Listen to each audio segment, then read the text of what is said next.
Es el primero. Bueno, esto lo presenté en Madrid, pero la intención es el avance que teníamos, que era lo inmanente y lo trascendente, ¿no? Entonces estaba dos flechas que así se las puse, ¿se acuerdan? Que era trascendente e inmanente. Lo inmanente es lo que surge de la lógica. Ya habíamos hablado de los dos tipos de lógica. Esta es la lógica tipo aristotélica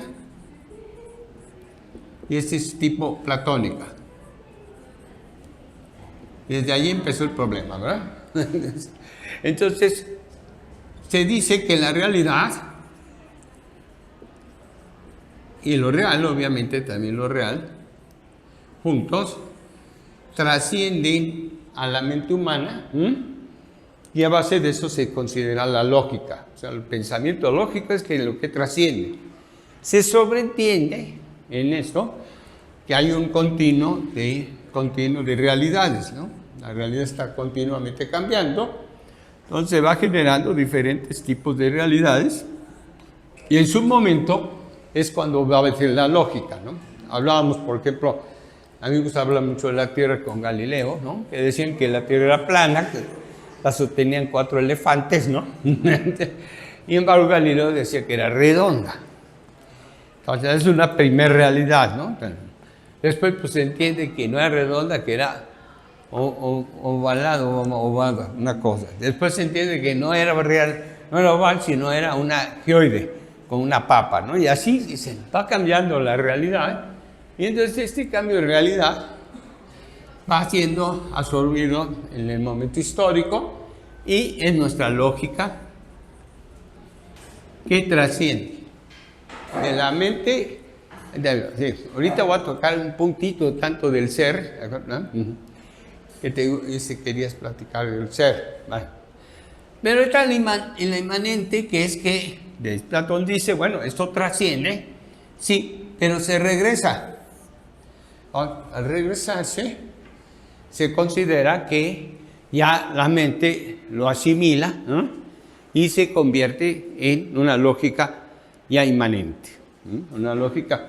Entonces, en este caso Aristóteles decía la realidad, lo lógico, todo está en la materia, aquí, lo que toco, ¿no? Y el otro dice, no, lo está en lo que yo pienso y razono, ¿no? Esa es la lógica, ¿no? Entonces, en esos dos conceptos estamos hablando de lo que podía ser, ¿eh? Lo inmanente y lo trascendente. Bien, entonces comenzamos. Al momento de que trasciende esto, entra una posición, ahorita yo voy a irme al inmanente, me voy a ir sobre el inmanente. Trasciende a un punto que sería lo sensible. Lo sensible, o sea, este trascender va a ser a través de la sensación de los sensores, ¿no? Los ojos, el tacto, etcétera. Es lo que nosotros tenemos para captar la realidad, ¿no?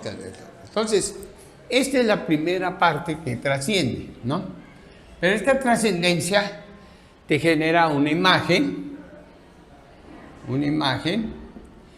que es una imagen sensible, lo que tú captaste. Pero, como es inmanente, hay una respuesta, hay un razonamiento, le dicen de diferente manera. Yo le digo a percepción, como Kant, pero usted le llama la conciencia paralela. Pero en realidad es una respuesta inmanente para que se complemente la imagen de los recuerdos. Los recuerdos obviamente son sensibles, sentimientos, conocimientos, todo lo que es la persona que ha estudiado, interpreta y genera esta primera imagen, ¿no? Si vamos un poquito a la lógica de Husserl, ¿no? Esto sería ponerse en una posición natural. Una posición natural es que yo, lo que capte, es lo que estoy yo sintiendo, ¿no? Pero al captar yo tendría que eliminar, aquí voy a poner, ahí te va un poquito, aquí voy a tener los entes y los seres, ¿no?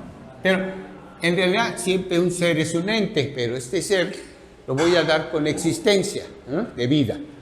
Entonces tiene una existencia de vida. Esa existencia de vida me genera unos modos de ser. Bien, necesito comer, vivir, Todos esos modos de ser es para que yo pueda tener mi existencia como ser. Entonces, en ese momento, yo para que pueda generar una pulsión natural, tendría que casi eliminar al ente, ¿no? O sea, eliminar las condiciones demasiado obvias, fenoménicas, ¿no? Que sería, obviamente, cualidades, cantidades y sustancia. Cualidades son, por ejemplo, color, textura, lo que capta mis sensores, ¿no? La vista, color, textura, el tacto, etc. Y entonces, las cantidades, pues sería el tamaño, el volumen, y la sustancia, pues sería ya sea química, física, que me está dando las condiciones. Entonces, si yo elimino esto, yo puedo entrar a esta posición natural. Porque si no, yo me quedo con esa posición. O sea, si yo veo el color azul, me quedo con el color azul y ya ahí me quedé, ¿no? Entonces, si yo quito el color azul y digo, bueno, ¿por qué está el color azul aquí, no? O algo. Entonces, ya empiezo a poner una posición natural. No quiero hacer un juicio. No estoy haciendo juicios. Al no hacer juicios, empiezo el proceso, que el siguiente punto sería la reflexión, en donde yo voy a analizar, voy a empezar a pensar, y voy siguiendo aquí hasta el final, que es lo que vamos a ver, en donde ya llego a la noción. A la noción, obviamente, una noción. Como decía, aquí me dice el arquitecto Calva que no debo de hablar de eso, pero voy a hablar. El maestro Villagrán dice que aquí está el partido. El maestro Villagrán dice, aquí está el partido arquitectónico. ¿Por qué? Ya es la suma de todo, en donde fui sumando reflexión, simbolismos, emociones, conocimientos, y al final, todo esto le estoy llamando como un método de coherencia lógica. O sea, se va haciendo una coherencia interna lógica. De esa manera, yo voy evolucionando mi mente y voy desarrollando mi imaginación. Pero cada uno de estos pasos que vamos a ver, realmente cada uno de ellos tiene ya imaginación. Nada más que son imaginaciones que no tienen toda la coherencia lógica, sino una parte de la coherencia se van generando. Yo decía, por ejemplo, la imaginación del primero, que es el totalmente sensible. Yo ponía ejemplo de Miguel Ángel. Bueno, Miguel Ángel veía una mancha y decía, ya tengo mi tema. Porque la mancha me está diciendo cómo voy a hacer mi escultura. O se ponía frente a la piedra y decía, caray, si le hago, ya la piedra me dijo por dónde, ¿no? Y entonces él, en un momento dado, con pura sensibilidad, generaba su escultura o pintura. Pero Leonardo da Vinci no. Decía, no, yo tengo que traer un cadáver y lo voy a abrir porque yo no sé cómo está este músculo y lo voy a estudiar. Entonces ya entra, se va, decía Miguel, Leonardo, se va a la reflexión. Y bueno, después me puedo ir al simbolismo, etcétera, ¿no? Toda esta imaginación se puede desarrollar en sus diferentes etapas. Y en cierta forma lo hacemos en nuestra carrera. Porque primero aquí mandamos dibujar al natural, allá después dibujamos al desnudo. Bueno, todo lo que yo llevé, creo que ahora no lo llevan así, pero yo dibujaba primero, digamos, directamente pastoreando allí con mi lápiz. Después eso mismo lo acuareleaba, después ya venía el dibujo al natural, una modelo, y teníamos que estudiar desnuda y así, ¿no? Íbamos. Entonces íbamos generando la evolución hasta llegar a la noción. ¿Vale? Este es el proceso de imaginación. Entonces voy a hablar lo que puse en Madrid. Tiene mucho tiempo, pero es... Ellos me pidieron eso y de ahí comencé yo a explicar. Lo que se quiere decir que lo virtual puede sustituir a lo real, ¿no? Ahí empiezo con mi problema que ya la traigo desde Madrid, ¿no? Por medio de artificios, solamente estos artificios pueden ser valorados en la conciencia. Pero lo virtual, dado que fuera conciencia, así la ideal virtual, eso quiere decir que lo real dado o abiótico aún la idea ecológica. Entonces, esta es la realidad. Aquí está la realidad. Esta es la realidad, es trascendental. Y es una realidad concreta que se puede tocar, como decía Aristóteles. Pero también puedo poner aquí una realidad paralela virtual.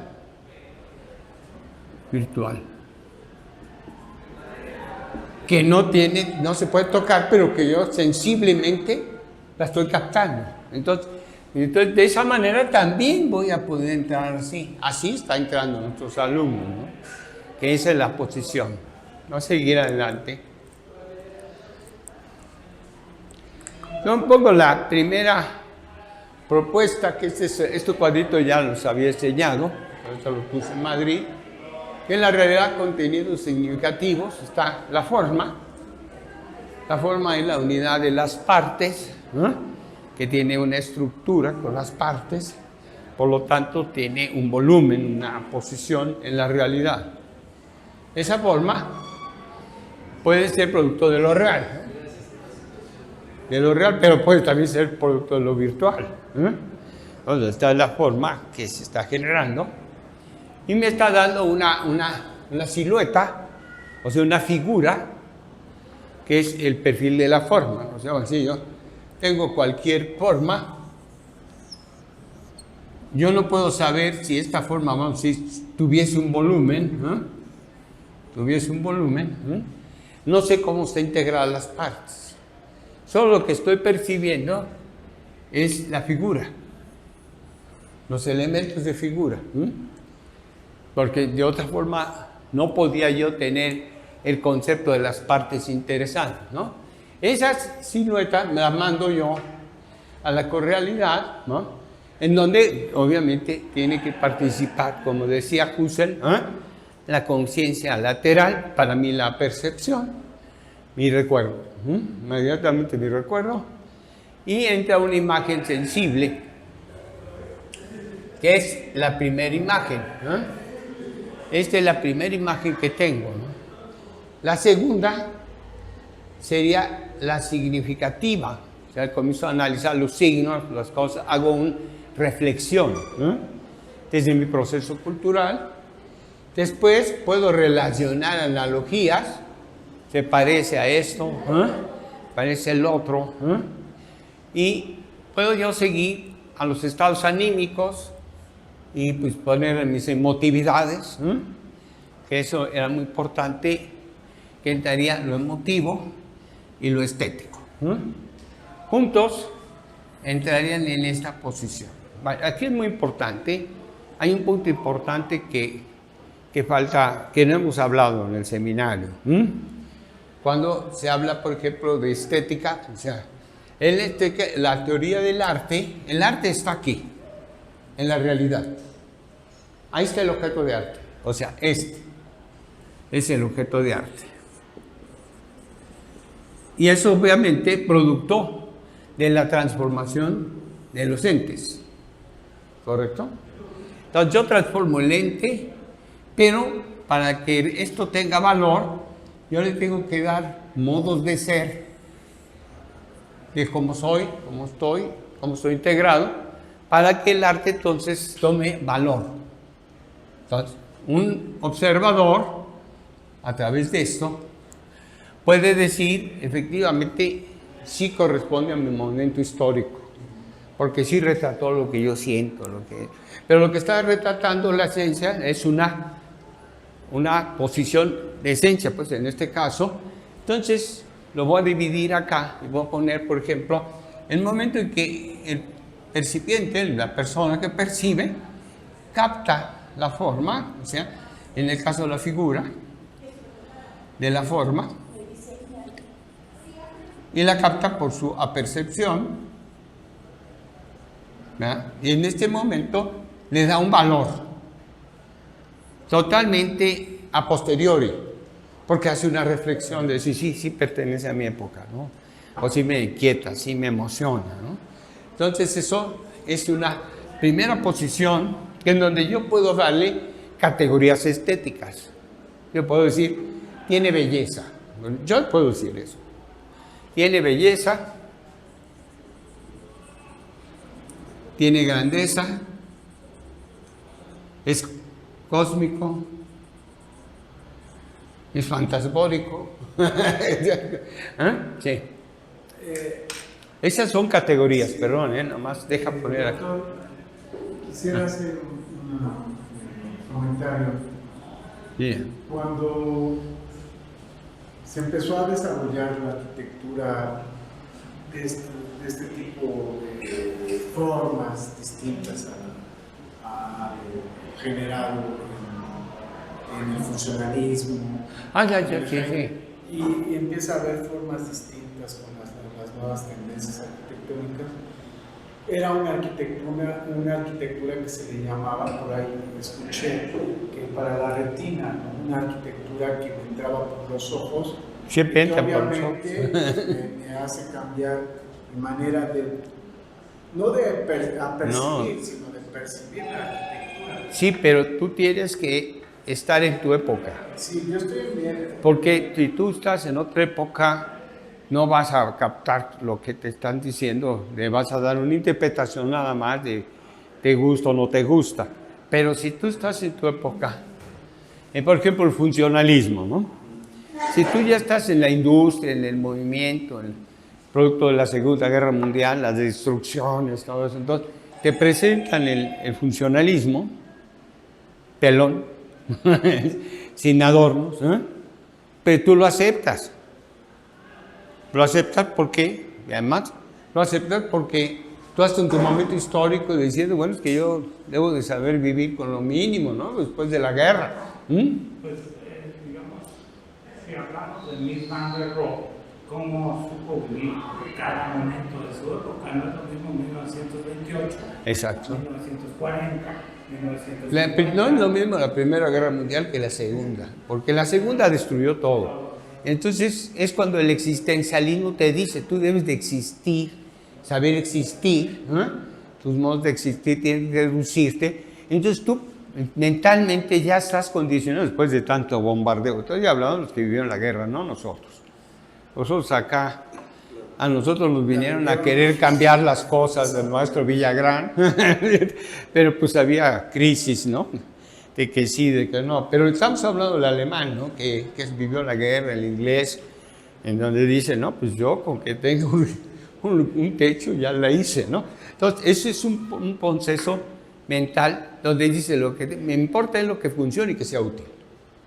Fíjese que hace 8 días tuve la oportunidad de estar en los pasillos de la Ibero y estar montando una exposición de los arquitectos mexicanos que hicieron CEU, que hicieron todo esto. Sí, los que son de cambio. Exacto. Y al observar todo lo que usted comenta y observar lo que exponen efectivamente, o sea, para trascender, tú tienes tu planta, tu fachada y el resultado final y lo llevas a la construcción, que es la trascendencia.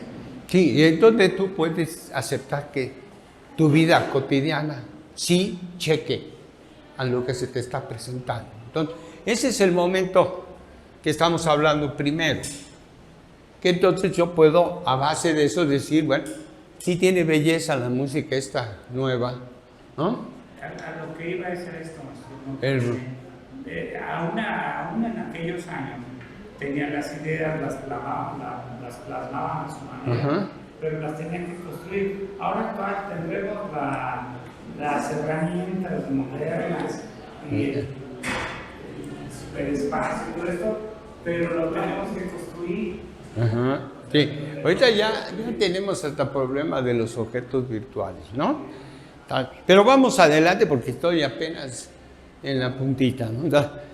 Esto, si tú lo analizas en base a la reflexión, que es lo que estoy hablando aquí, ya metes imagen sensible, análoga y reflexionas.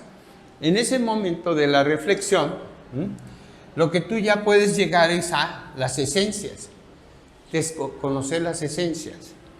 O sea, llamemos esencia aquello que le da el valor, el producto que es el valor, pero es un valor que obviamente ya es un cambio de lo trascendental a lo inmanente, ya es inmanente el valor.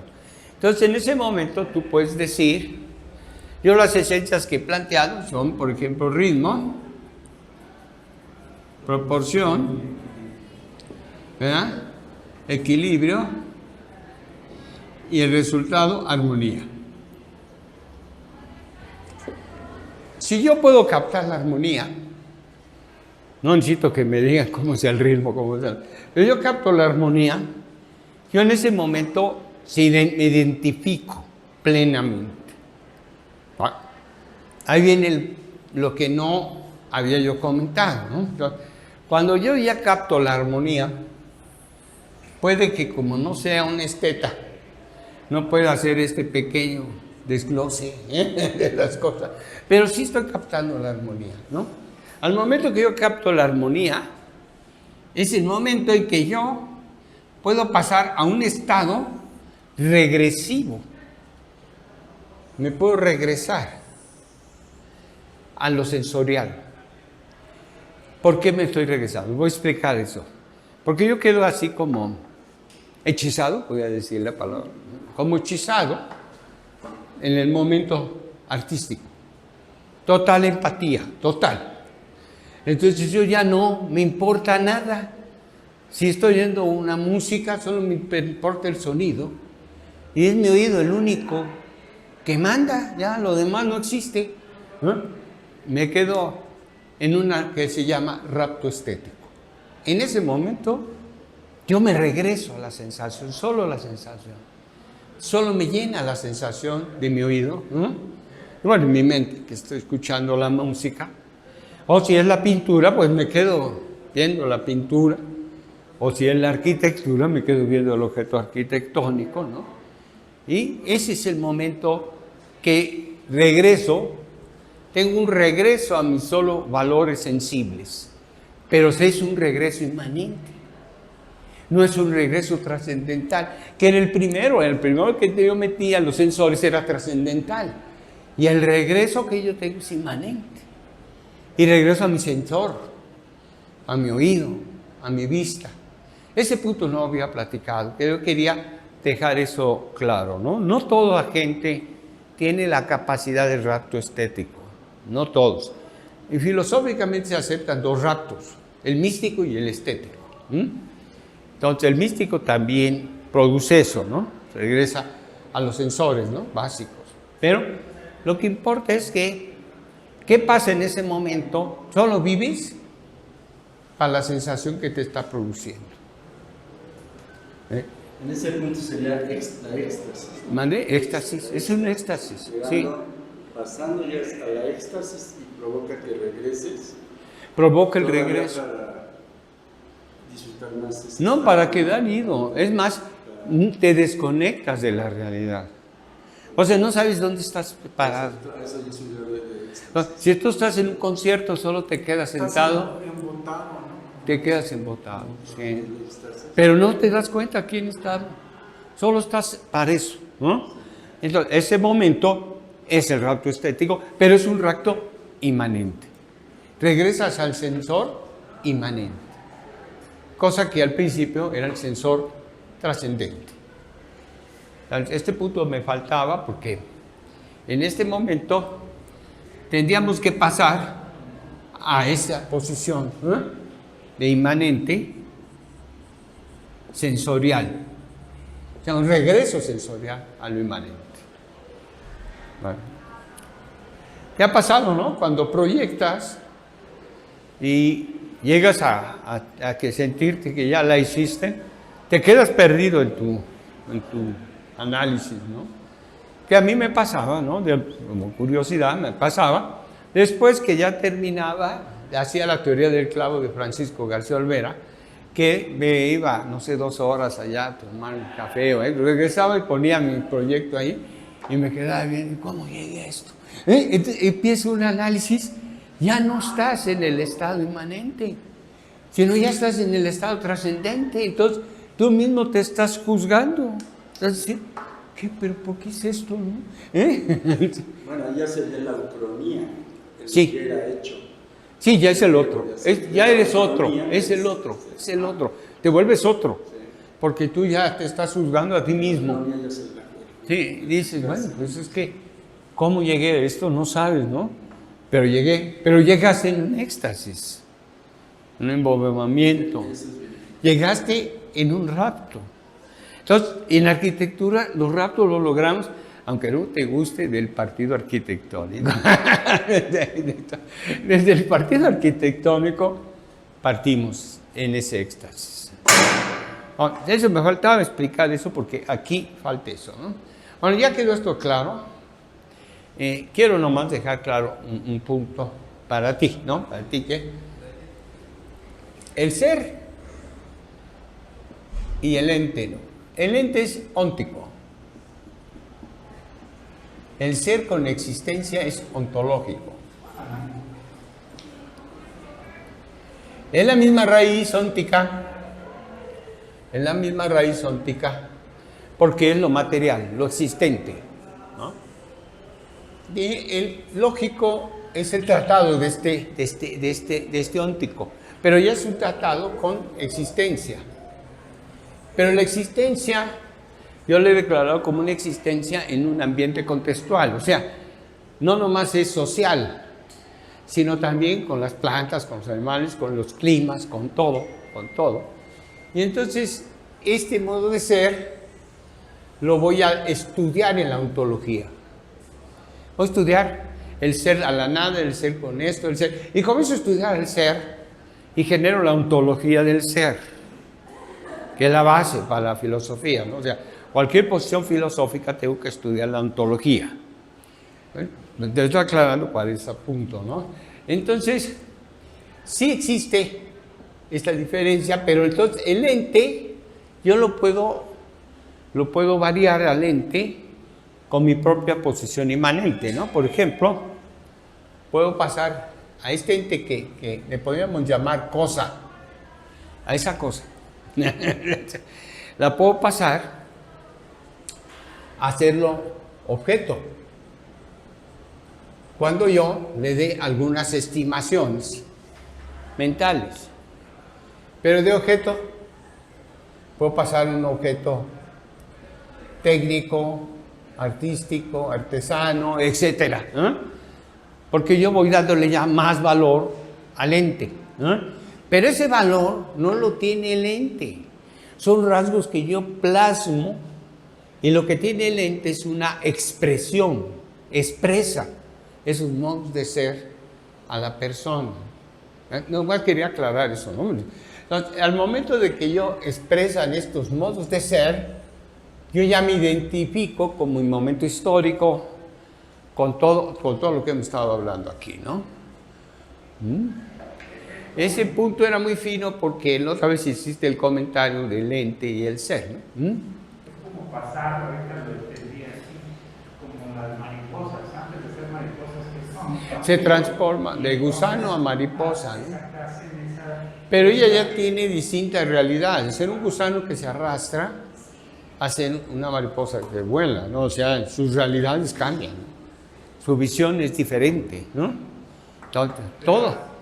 Has caminado, has hecho una trascendencia o una. Sí, sigue siendo trascendencia, sigue siendo trascendencia. Sí, porque sigues estando en la realidad y lo real, ¿no? Lo inmanente es cuando tú razonas y contestas si realmente lo que estás haciendo es correcto, ¿no? Entonces, en ese momento tú ya estás haciendo un razonamiento inmanente. Y entonces la lógica platónica, cuando tú ya es la idea, ¿no? ya estás haciendo ideas. Bueno, no sé, estoy hablando de imaginación, pero ahí está la imaginación en todo, ¿no? Voy a seguir, voy a quitar esto. Solo quería decir que aquí faltó uno, ¿no? Que ya lo expliqué.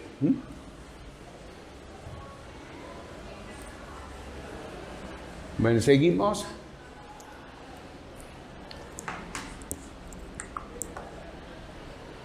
Bueno, esto lo tomé, estos ejemplos, los ejemplos que están puestos aquí, y ahora ya voy a ver equilibrio, proporción, estructura. Los ejemplos que estoy tomando son de la Escuela Gestal, de Jalapa. Es el doctor Joel Olivares, que es el que hemos sido un poquito amafiados. Entonces estoy hablando, por ejemplo, lo voy a crecer, ¿no? Para que se vea la letra más grande.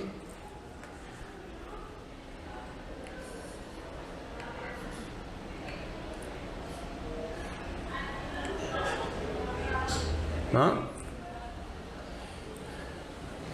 Quiero hacer hincapié del concepto de equilibrio, de cómo sería el concepto de equilibrio. El concepto de equilibrio es el concepto del razonamiento humano. ¿No? Si yo tengo un conocimiento, por decir algo, pongo de ejemplo a los alumnos, ¿no? El ejemplo más clásico, ¿cómo se imaginan un harén musulmán? ¿Cómo se imaginan las mujeres que están en el harén? ¿Cómo te las imaginas, Gerardo? Vestidas y puras. ¿Cómo te las imaginas? Pues sí, vestidas y muy imponentes. ¿Cómo que así? ¿Muy buenas o Muy qué? buenas. O sea, muy nalgonas y así, ¿no? Eso es lo que se imagina uno, ¿no? Tú sabes que el chiste del rajao, ¿no? Es que estas les bailen. Son maestras de erotismo. Sí, para bailar y todo. Entonces, ahí tengo mi camisa, a ver si me sale, ¿no? Le hacen así, ¿no? Se mueve, ¿no? ¿Pero qué se mueve? Las lonjas.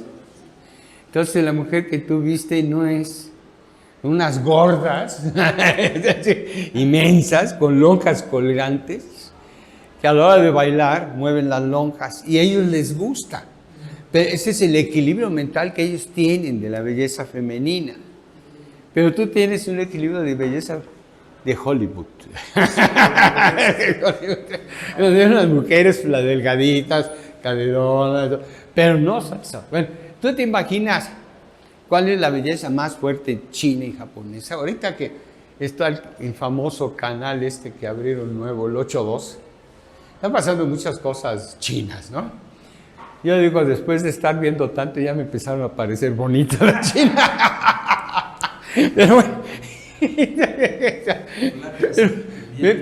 ya me voy identificando, ¿no? Pero tú sabes, y lo ves cuando ponen la cara de la mujer que ellos consideran muy, tienen estrabismo. ¿Qué? Y entonces les encanta. El japonés se emociona de que tiene estrabismo. Los dientes chuecos. Sí, pero para mí están viscas. pero ¿qué está pasando? ¿Por qué tengo yo ese equilibrio de proporción distinto al japonés? O distinto, obviamente, al árabe.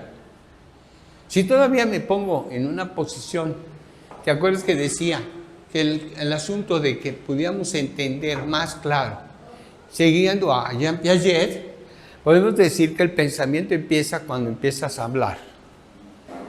Según Jean Piaget, el niño evoluciona cuando empieza a hablar. Y todavía más si empieza a escribir. Entonces, ¿te acuerdas que yo te comentaba que los anglosajones hacen el spelling? Van hablando de cada una de las letras que compone una palabra. Y que nosotros no hacemos spelling, sino hacemos sílabas. Que dividimos por sílabas, ¿no?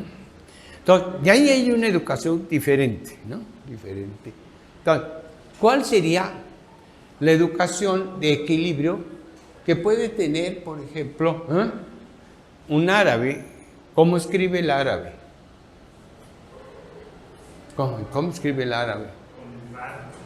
No, yo te pongo aquí, por ejemplo, si esto, y te voy a hablar también de algo de geometría. Si yo tengo aquí mi plan, ¿no? ¿Cómo escribe el árabe?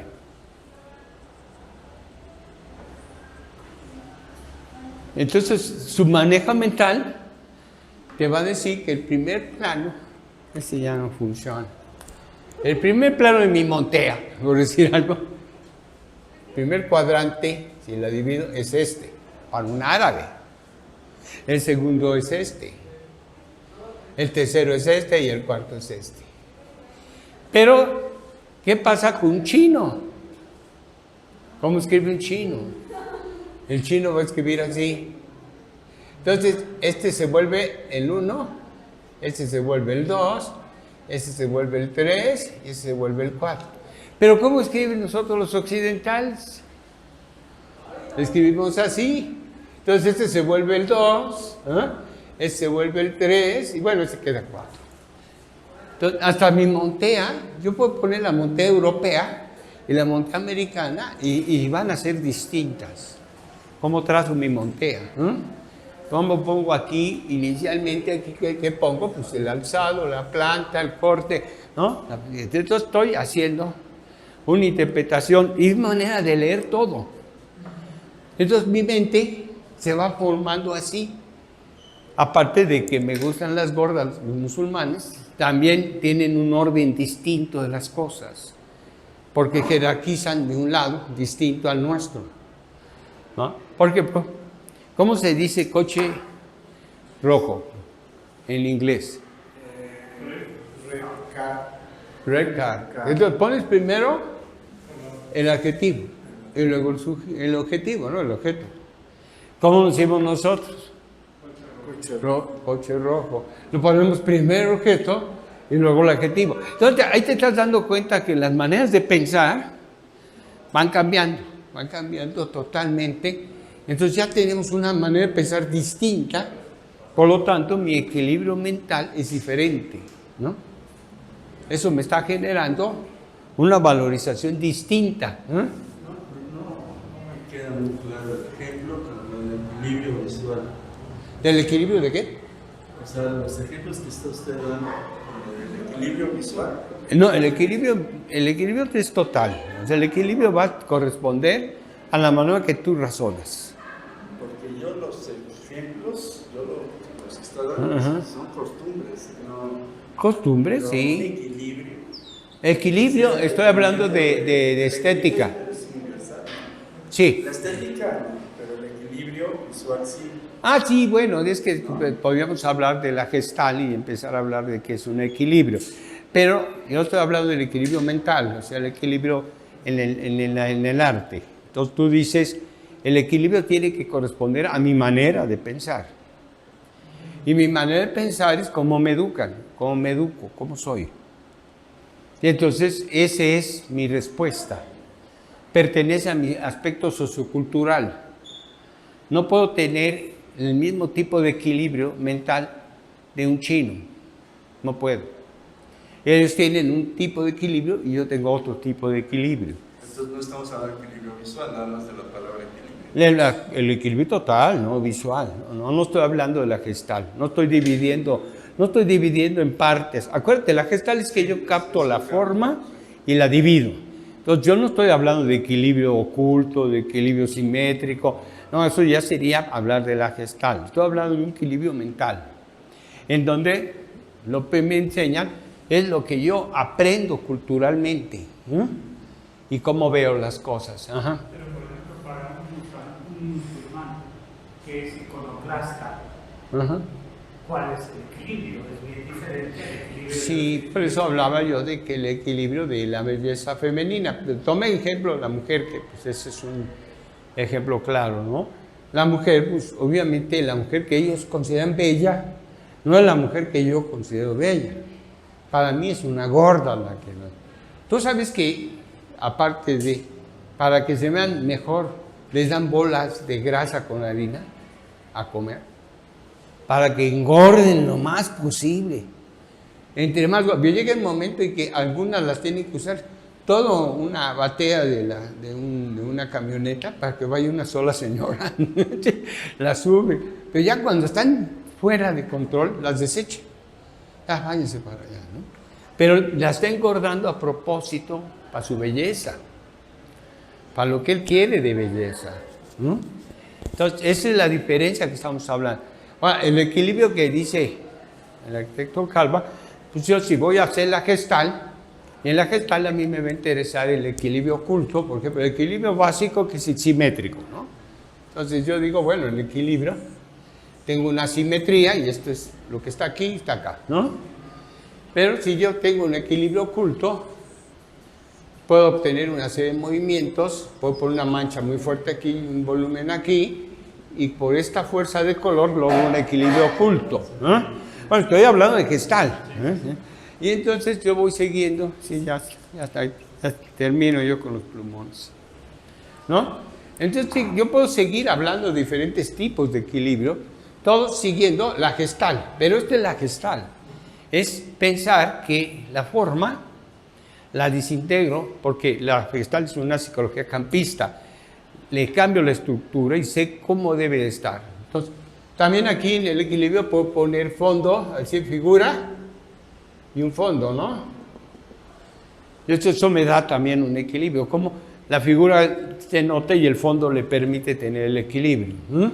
Entonces yo puedo seguir haciendo equilibrio gestal, pero yo estoy hablando de un equilibrio mental, de un equilibrio de lo que socioculturalmente eres, ¿no? Yo me acuerdo de niño, puse un ejemplo en el rancho. En el rancho, pues yo encontré un cuadro de Picasso, un cuadro cubista de Picasso. Era un escuincle de 7 años y no me gustó, ¿no? Pero agarré y en uno de los postes del establo lo clavé. Entonces, al otro día, 2 días, ya no estaba el cuadro. Dije, ah, caray, sí les gustó. Ya no está el cuadro, ¿no? Sí se lo llevaron. No, hombre, el cuadro estaba debajo ahí en todo el estiércol, había tirado. Lo había tirado. Y yo dije, no. Entonces había el cuadro ese que hacen muy alegórico los calendarios del Popo y el Isla, donde es un guerrero inclinado. Y ese que lo pongo, ¿no? Un beso que años ahí. Nadie lo tocó. ¿Por qué? Porque para ellos eso sí estaba agradable. Cosa que Picasso no lo era.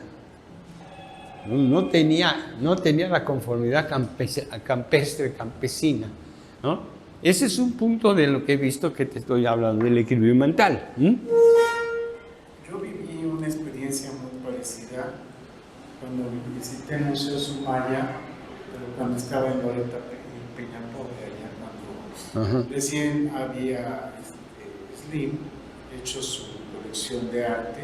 Puso su colección de arte y fui a ver porque me atrajo una obra de Gibran, Jalil Gibran, una pintura de él, pero dije, ¿cómo un poeta pues, va a hacer pintura? Entonces recorrí la exposición de Gibran, pues no, pues básicamente Gibran pues era poeta, no era pintor. Las pinturas rayaban en lo infantil y pues trazos muy primitivos, muy básicos que no reflejaban la potencia te lo voy a contestar de un artista. Te lo voy a contestar. Sí. Cuando tú vas a cualquier representación religiosa musulmana, ¿no? Tú vas a encontrar vajillas así, en mosaicos, ¿no? La construcción, y aquí están sus garabatos, estos así, ¿no? Ahí están, Y está obviamente el Corán, ¿no? Cuando tú entras a una iglesia católica y puedes encontrar primero a Jesucristo, ¿no? Ahí clavado en la cruz, ¿no? Y luego estás viendo una paloma que vuela, ¿no? Y luego un corderito que... Entonces te quedas, ¿cómo es que ellos representan todo de manera abstracta?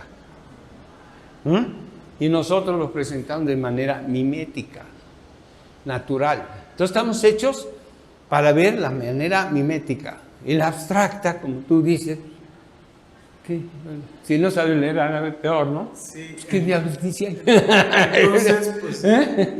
pues mi equilibrio mental pues, me hizo pensar que no, yo iba, Sí, es mental.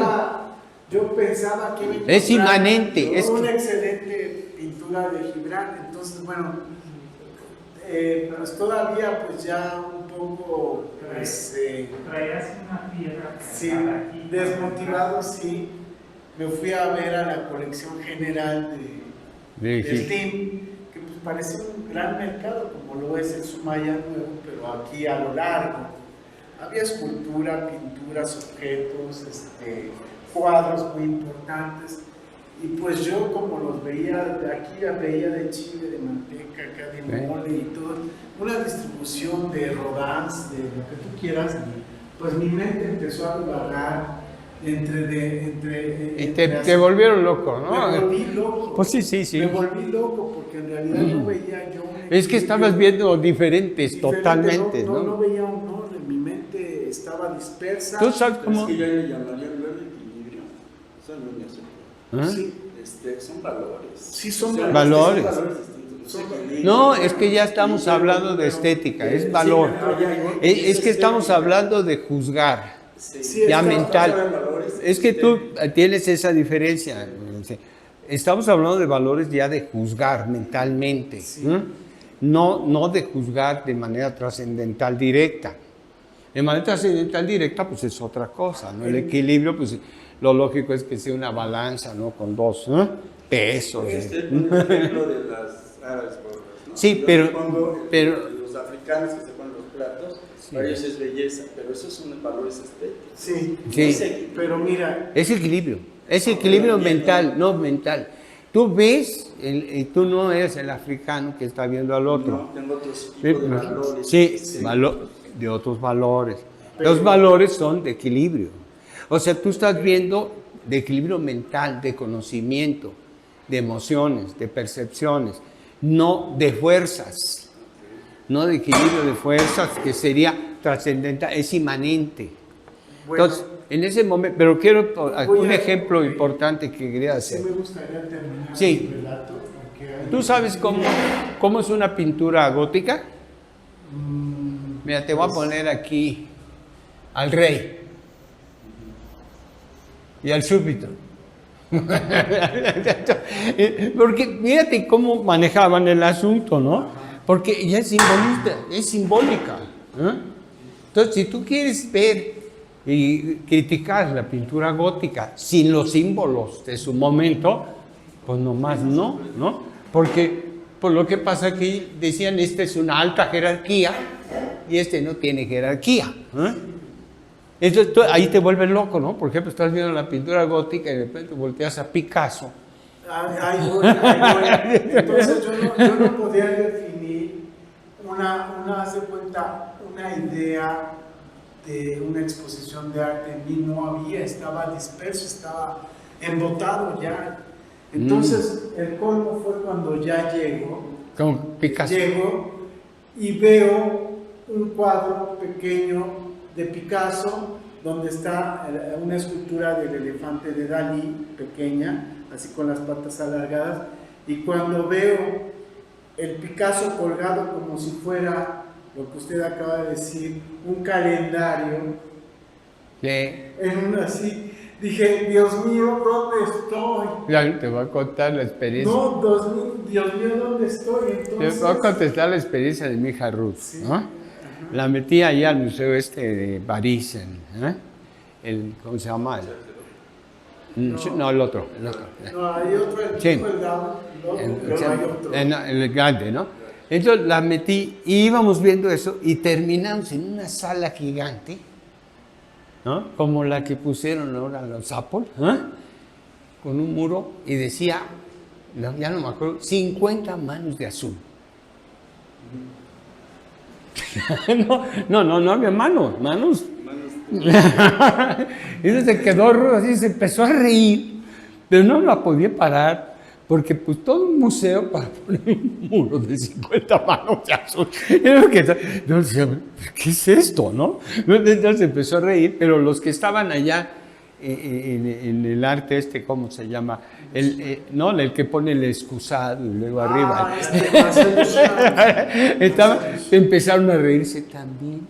Y los que estaban con Picasso se empezaron a reír, le tuve que sacar, porque todo el mundo se empezó a reír, porque en ese momento estalló la verdad de lo que estaban viendo, ¿no?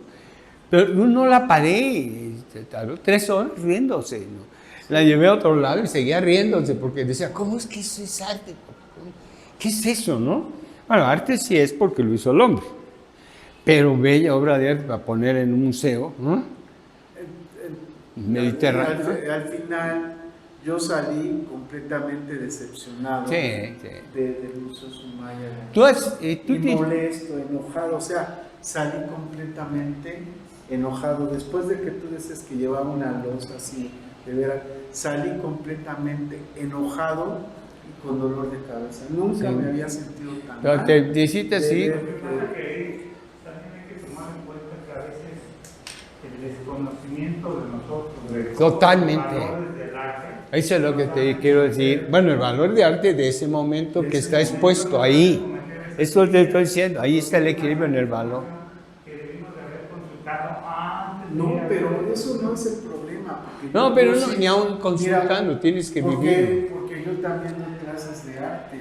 Lo que a mí lo que me impactó fue que estaba revuelto, o sea, tenían como un mercado, en realidad no era una exposición. No había orden, no había un orden, no había una jerarquía, no había un equilibrio quizás visual. Por eso, esa esencia de la correalidad.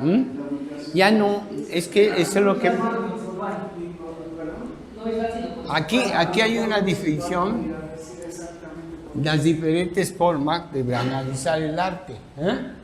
Tú puedes analizar la forma de manera muy subjetiva, puedes darle valores de las categorías estéticas o puedes darle valores ya de esencias.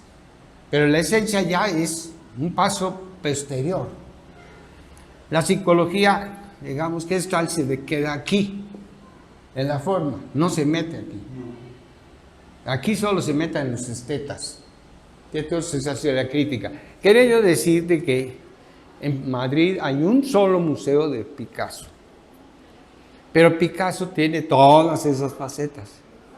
Picasso no nomás es cubista, es expresionista. Entonces, cuando tú vas recorriendo la mente de Picasso, no te dices, en la torre, este cuate evolucionó. Bueno, si tú lo quieres poner como evolución, su genio fue que siempre estuvo actualizado. Cómo fue evolucionando el arte, él fue evolucionando. Ahora, ya personalmente, pues yo solo lo que puede ser la época azul y los toros, y lo demás no me sirve nada. Sí, los toros sí me encantan, ¿no? Porque es el figurativo de Picasso, ¿no? Entonces, pero eso ya es mi persona. Pero si tú entras a la exposición solo de Picasso, vas a ver todo lo que viste ahí en ese Soumaya, todo en un solo pintor. Sí, lo que es importante es lo que se decía, ¿no? Si tú no lees, no eres, o tratas de entender, yo para entenderte contemporáneo, que no me gustaba, que bueno, pero ¿por qué no me gusta? Porque no lo entiendo. Pues me metí a los 2 diplomados de arte contemporáneo. Me sigue sin gustar, pero lo entiendo. Pero te voy a contestar. Ya tienes el argumento para lo que es esto de pero te voy a contestar algo impresionante. Para que sea arte, bella obra de arte, no necesita explicación. Porque si le das explicación, ya no es bella obra de arte. Entonces, la bella obra de arte es totalmente a posteriori valorada por el ser que está viéndola. Pero es que hay una diferencia, doctor, porque el arte, hay algo que se llama el mercado del arte. Entonces, los críticos, el poder adquisitivo de la sociedad es la que va a dar el crítico va a dar. Bueno, va a decir esto es arte y esto no, aunque el otro sea mejor. Sí, pero ahora, si usted dice, no se tiene que explicar para que no sea se puede arte, explicar. es que también hay que, a los alumnos les digo, es que diferencien una cosa que ustedes no hacen obra de arte, mucha gente no hace obra de arte, ni es arte, se expresan a través del arte. Bueno, hay que poner Es aquí, distinto. hay que poner alguna raíz, ¿no? Sí, porque una ¿Por cosa qué? es Pues mira. expresarse en el arte y otra que se... Ya te voy a poner raíz El arte arte. no sale por sí solo. ¿Ah? El arte lo va a poner el crítico y el poder adquisitivo. Va a decir, esto Es arte, el esteta, esto ese es el esteta, es el esteta. Pero bueno, te voy a poner aquí arte. Esta puede ser estética. Arte. Ah, no, al 100%, siempre, claro, pues eso es el mercado del arte. Por eso hay tanto... Es hay estética tanta- mercadeo. Es un mercadeo a fuerzas. La base es arte. Hablar de arte, La base es arte que para Aristóteles era técnica. sí, Pero para Platón pues, era algo que expresaba la forma, ¿no? Bueno, se expresa bueno. a través de... Pero entonces todo lo que hace técnico el hombre, con sus técnicas, es un artificio. Todo es artificio. Esto es un artificio. Por lo tanto, pues la base es arte. El arte puede ser también bella obra de arte, puede ser arte técnica, arte tecnológica, Un arte artefacto. artefacto. Todo parte de la palabra arte porque es la que hace el hombre. El hombre hace esto. Transforma a los entes y los convierte en algo, ¿no? Ya sea un objeto, ya sea un artefacto, pero todo es arte, todo es arte. Entonces, cuando tú estás hablando de una bella obra de arte, ya le estás dando un significado de bella, ¿no? Entonces tú ya estás hablando que eso va a ser solo un esteta, el capacitado, eso está correcto, ¿no? Pero el esteta se va a ir a las esencias, no se va a quedar aquí, porque esto es lo que nos quedamos nosotros, decir, tiene belleza, es esto. El esteta va a entrar a las esencias, y lo va a comparar, pero tú también entras a la armonía. No necesitas ser un esteta para entrar a la armonía y quedar, como te dije, y regresar al aspecto sensorial embebido. No necesitas ser un esteta, necesitas ser solo un hombre en tu momento histórico. Es todo lo que necesitas. Por eso se habla que el arte te expresa los modos de ser, que están plasmados en él en expresión, porque es una expresión. Eso es lo que estamos hablando, de la diferencia, ¿no? Es una expresión que provoca. Ajá. Sí, el arte provoca, Si pero no provoca, ya olvídalo. por eso no es un arte que corresponda a tu momento histórico. Entonces puedes decir, no sé, no entiendo, ¿no? No entiendo por qué ese es el arte, ¿no? Un ejemplo es el Guernica de Picasso. Ajá. Estuvieron en la guerra, lo entendieron, yo no lo entiendo. De momento no lo entiendes, pero cuando estudias los horrores de la guerra y todo el simbolismo, Sí. entonces lo entiendes. Entonces en ese momento estás viviendo su mundo de ellos, ¿no? Y ellos sí lo van a entender, ellos sí lo van a vivir intensamente. Y tú, como tú dices, los vas a tener que leer para entender, porque ellos sí ven que es arte y yo no. Porque está representando el momento histórico y el aspecto sociocultural del momento. Entonces, tú no puedes decir que dominas todo, todas las culturas del mundo, para que tú puedas decir, ese es arte, eso es lo que le pasa a los millonarios, ¿no? Que quieren comprar de todo el mundo, ¿no? Y valoran eso. Que viene el mercadeo, pues. Y viene el mercadeo. Y es otra cosa, y es un mundo ya más o menos como de manejo financiero y de valores, ¿no? Siempre ha sido. Siempre ha sido. Sí, ya se vuelve inversión y cosas de esas, ¿no? Pero estamos hablando de que realmente comprendan el arte. Tú sabes cómo es una estructura de un edificio, bueno, de los edificios clásicos chinos. ¿Sí conocen la estructura de los edificios chinos? Ensambles. ¿Sí, sí las has visto? ¿Cómo son? Entonces, ¿cómo bajan los esfuerzos? Voy a quitar esto. ¿Cómo bajan los esfuerzos los chinos? ¿Por qué son pagodas? Ahí te das cuenta, porque son pagodas, ¿no? Nosotros bajamos el esfuerzo de manera diagonal, nos acostumbramos a tener esfuerzo y bajarlo diagonalmente. Por eso hacemos techos de pares, ¿no? Techo de pares, bajo aquí mi carga, el arco también, ¿no? Hace el arco esto y baja acá mis cargas, ¿no?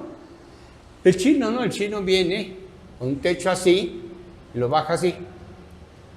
Y luego lo recibe, lo pasa así y lo baja así. Y luego lo recibe y lo pasa así y lo baja así. Y entonces te das cuenta que esto le dan una prolongación y ahí van las hilas, las formas estas, y te va haciendo la pagoda. Te va haciendo la pagoda. Entonces, cuando tú ves este elemento, es un elemento muy curioso porque tiene una base y abre brazos así. Abre brazos. Este es el capitel de ellos. Así, aquí va. Entonces tú puedes bajar un esfuerzo aquí, uno aquí y combinar. Esa es la manera de pensar en estructuras de ellos.